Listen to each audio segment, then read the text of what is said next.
Assalamualaikum warahmatullahi wabarakatuh, teman-teman teknisi dimanapun berada ya. Jumpa kembali dengan Iwan Elektro, tempat berbagi informasi seputar elektronik ya. Ya teman-teman, untuk kali ini kita kedatangan handphone ya, Samsung A21. Di sini kasusnya kita dapat layar gelap ya, tapi gambar masih ada.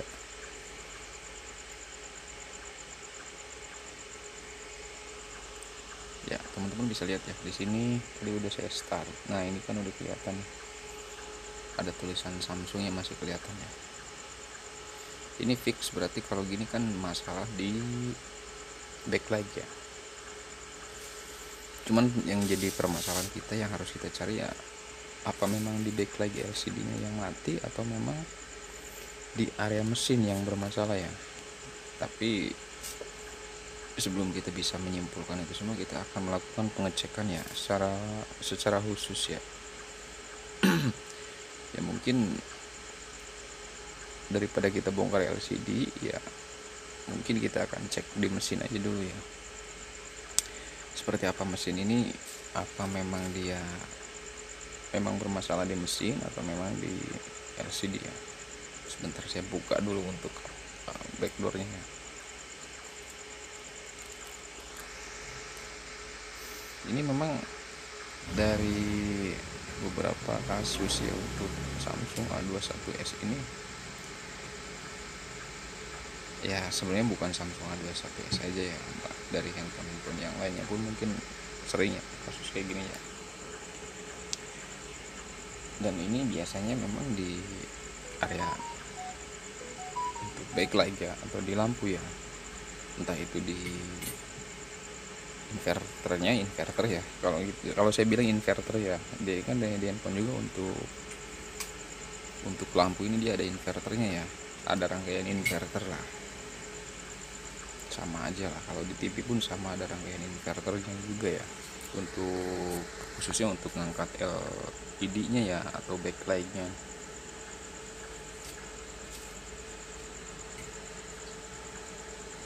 Dan ini informasi ini mudah-mudahan bisa bermanfaat ya buat teman-teman pemula yang memang masih dalam tahap belajar ya.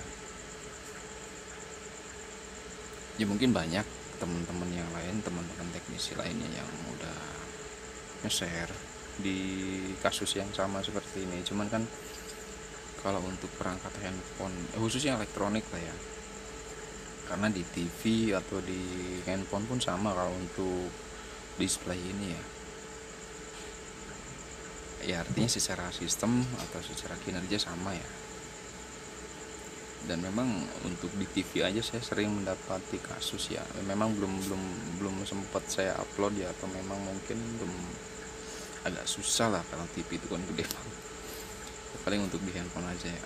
Karena memang secara kinerja sama untuk inverter ini ya, cuman mungkin di arusnya aja yang berbeda ya. Maksud saya di sini menginformasikan juga buat teman-teman ya, jadi gak semua kasus yang sama akan ketemu dengan masalah yang sama gitu, nggak gitu konsepnya ya. Terkadang memang di backlight LCD-nya yang mati. Oke sebentar teman-teman, ini di area inverternya ini mungkin udah pernah digarap ya. Ya udah, kita fokus ke inverter aja ya. Ya artinya di blok lampu lah, di blok display ya, kalau bahasa teman-teman teknisi handphone itu biasanya disebut itu di blok display ya. Karena di situ tuh ada IC display, IC lampu gitu ya, semua di situ ada. Yang akan kita fokuskan di sini itu lebih kepada inverternya ya, di rangkaian inverternya. Ya mungkin kalau teman-teman teknisi yang sering ngerjain TV gitu ya, kalau udah berhubungan dengan inverter itu nggak akan jauh dari yang namanya coil dan dioda ya. yang sering terjadi di inverter itu ya kerusakan itu antara dioda atau di coil yang putus, atau bahkan mungkin bisa aja kapasitor yang korsleting ya. Nah, sebelumnya kita akan ukur dulu ya teman-teman untuk untuk mesin si Samsung A21s ini ya.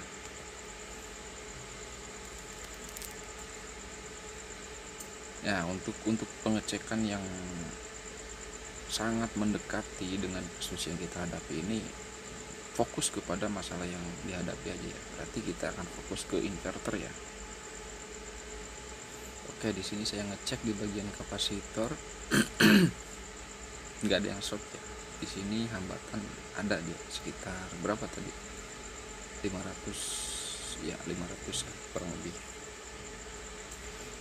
Ini kita asumsikan normal untuk si kapasitor, dan dioda pun saya ukur dalam kondisi tidak short ya.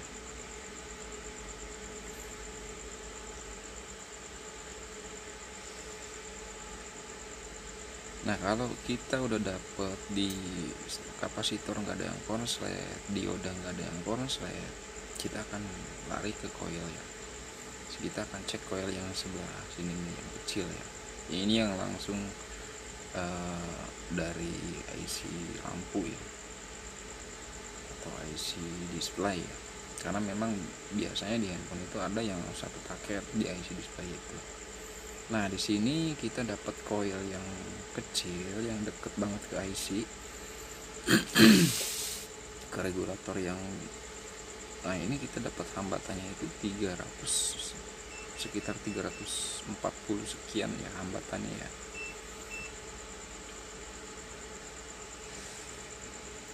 Dan itu akan dikirimkan lagi ke coil yang satunya, dia mungkin dirangkai seri ya, dibikin dua ya ini ya, rangkaiannya seri lah kemungkinan kalau untuk coil. Nah, di sini kita dapat hambatan 547 ya. Itu dari coil yang gede. Coil yang gede yang deket dioda itu. Nah, kan seharusnya secara kinerja coil itu kan dia itu kayak semacam apa ya, lilitan lah. Dia harusnya terhubung nih dari hambatan coil 1 yang tadi 340. Nah, yang ini harusnya dia sampai kepada kaki diodanya si anoda ya, anodanya dioda itu harusnya sama hambatan yang di awal. Nah, ketika sampai ke anodanya dioda yang dekat coil juga sih, itu harusnya hambatannya sama 300 sekian. Kenapa? Karena dihubungkan oleh coil, hambatannya akan sama.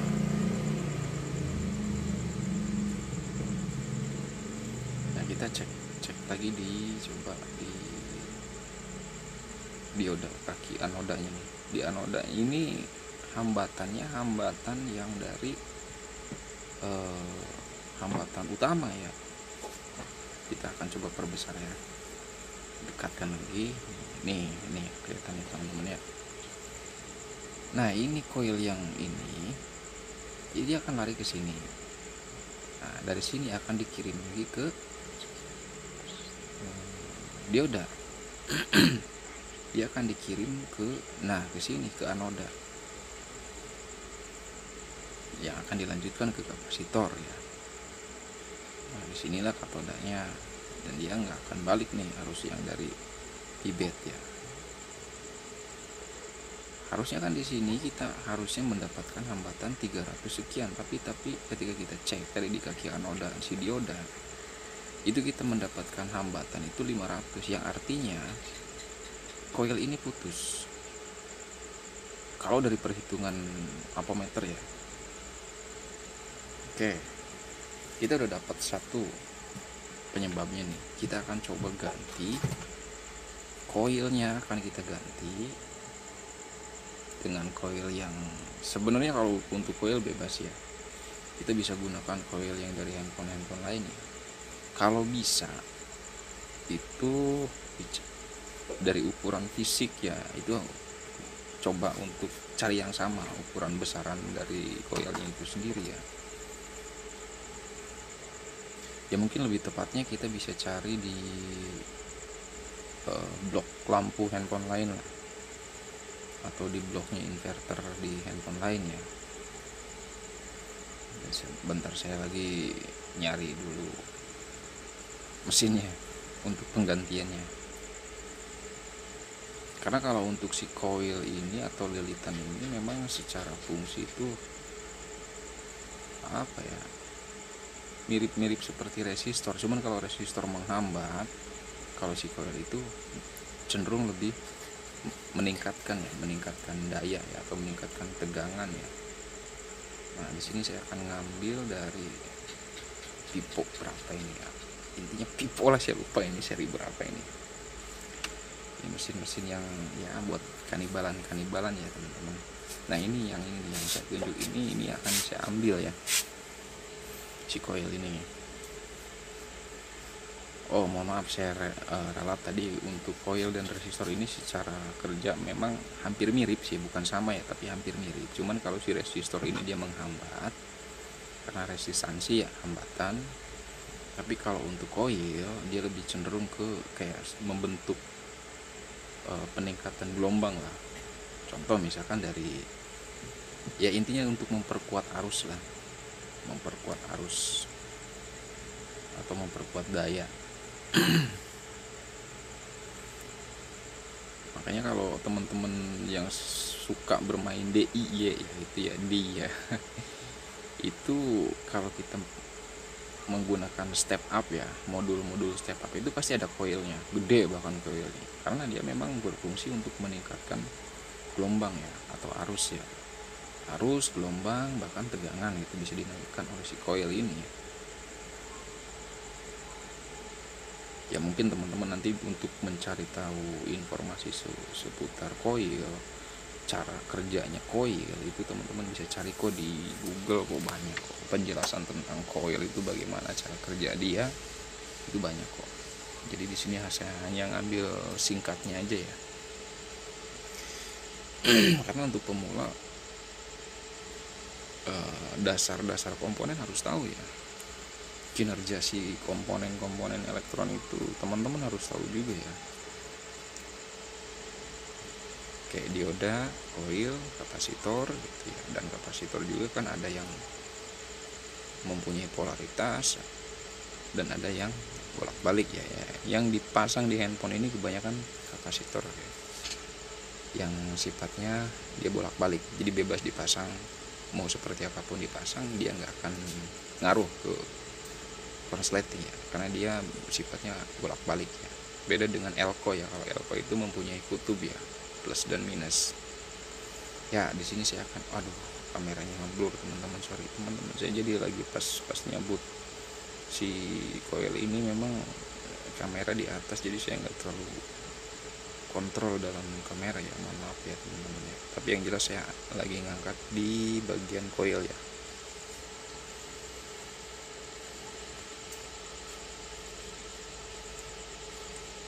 Ya tadi ya teman-teman, kita lanjutkan yang tadi ya. Ini materi untuk coil ya. Sekarang kita dapat kasusnya itu lampu ya, dan masalahnya itu memang terjadinya di coil.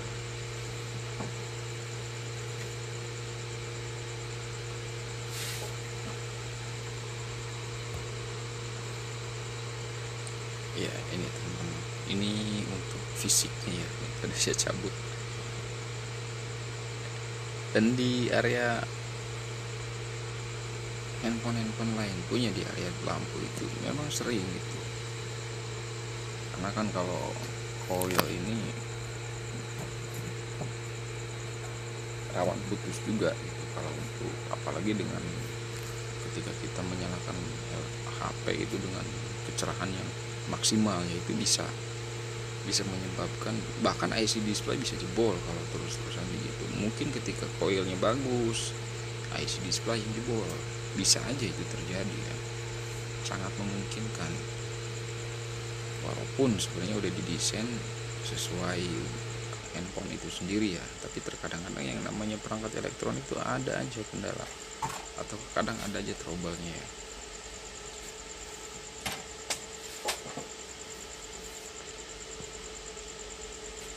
Nah, di sini teman-teman bisa lihat ya, koilnya udah saya pasang ya, yang dari cabutan dari mesin Vivo tadi itu ya. Bentar saya ukur, tapi ini apometernya mohon maaf nih nggak bisa ke shoot ya, soalnya saya zoom ini jadi apometernya nggak kebagian nih.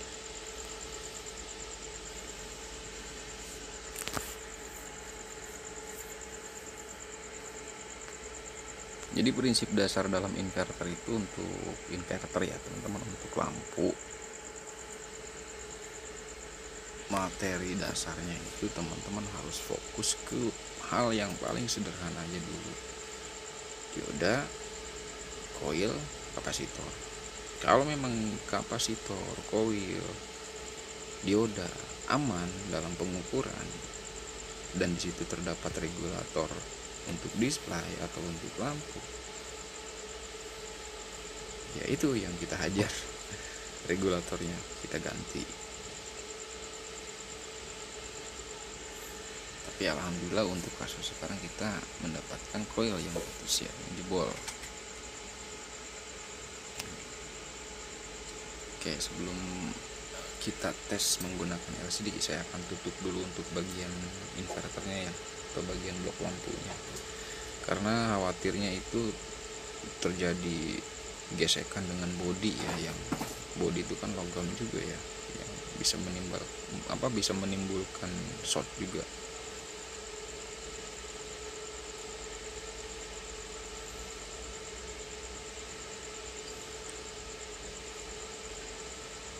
Ya, intinya untuk para pemula yang selalu mendukung Yuan Elektro,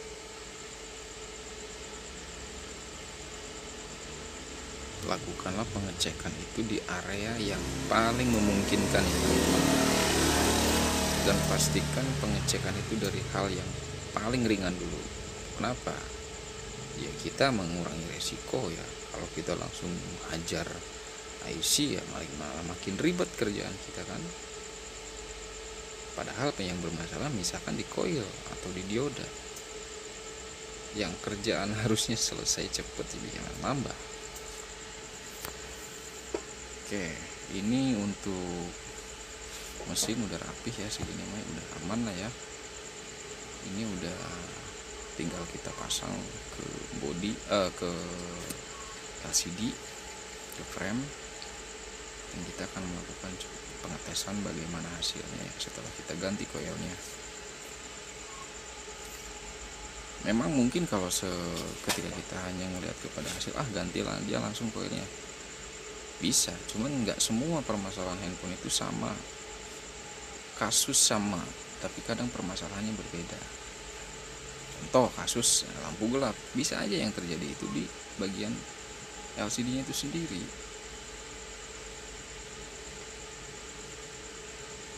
Oke, kita coba on dulu ya untuk handphonenya. Bagaimana hasilnya nanti kita akan lihat bersama ya. Oke teman-teman, masalah terselesaikan dan tersangkanya sudah kita eksekusi ya. Bahkan bukan tersangka lagi ya, pelaku kesalahan atau pelaku kerusakan yang terjadi di handphone ini ternyata di koil, dan koilnya sudah kita ganti, dan alhamdulillah handphone udah nyala kembali ya. Ini masalah sederhana sebenarnya teman-teman, tapi untuk para pemula mungkin ini masalah yang ya lumayan lah, menengah ya, medium lah ya teman-teman. Semoga video kali ini bisa bermanfaat ya buat teman-teman ya. Sekian saja video kali ini ya teman-teman, kurang lebihnya saya mohon maaf. Salam satu PCB, terima kasih dan hatur nuhun. Yuan Elektro.